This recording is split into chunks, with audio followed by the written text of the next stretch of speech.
જાદુઈ ઘર। અન્વી તેના દાદા રમણ સાથે એક જૂના અને શાંત ઘરમાં રહેતી હતી। બહારથી જોતા આ ઘર અન્ય ઘરો જેવું જ સામાન્ય દેખાતું હતું, પણ તેની દિવાલોમાં અનેક રહસ્યો છુપાયેલા હતા। એક સાંજે દાદા રમણે અન્વીનો હાથ પકડ્યો અને હળવેથી કહ્યું, અન્વી, જો તું ધ્યાનથી સાંભળીશ તો તને આ ઘરનો ધબકાર સંભળાશે। આ કોઈ સામાન્ય ઘર નથી, આ તો જાદુઈ ઘર છે।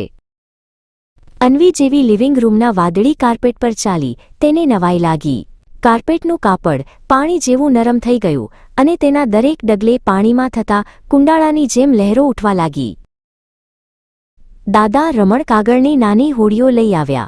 અન્વી અને દાદાએ તે હોડીઓ વાદળી રંગના કાર્પેટ પર મૂકી અને હોડીઓ જાણે દરિયામાં હોય તેમ હળવેથી તરવા લાગી।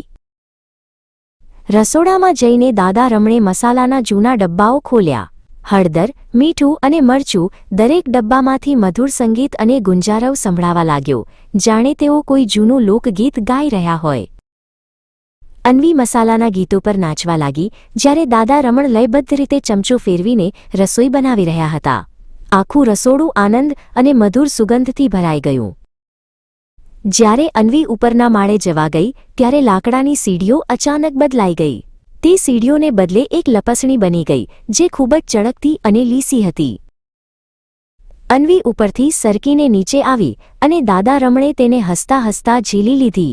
સીડીઓ સાથે રમવાની આ એક અનોખી અને જાદુઈ મજા હતી। રાત્રે અગાશીના રૂમમાં અન્વીએ જોયું કે ધૂળના રચકણો હવામાં નાનકડા તારાઓની જેમ ચમકી રહ્યા હતા। તે રૂમની છત જાણે ખુલ્લું આકાશ હોય તેમ લાગતું હતું।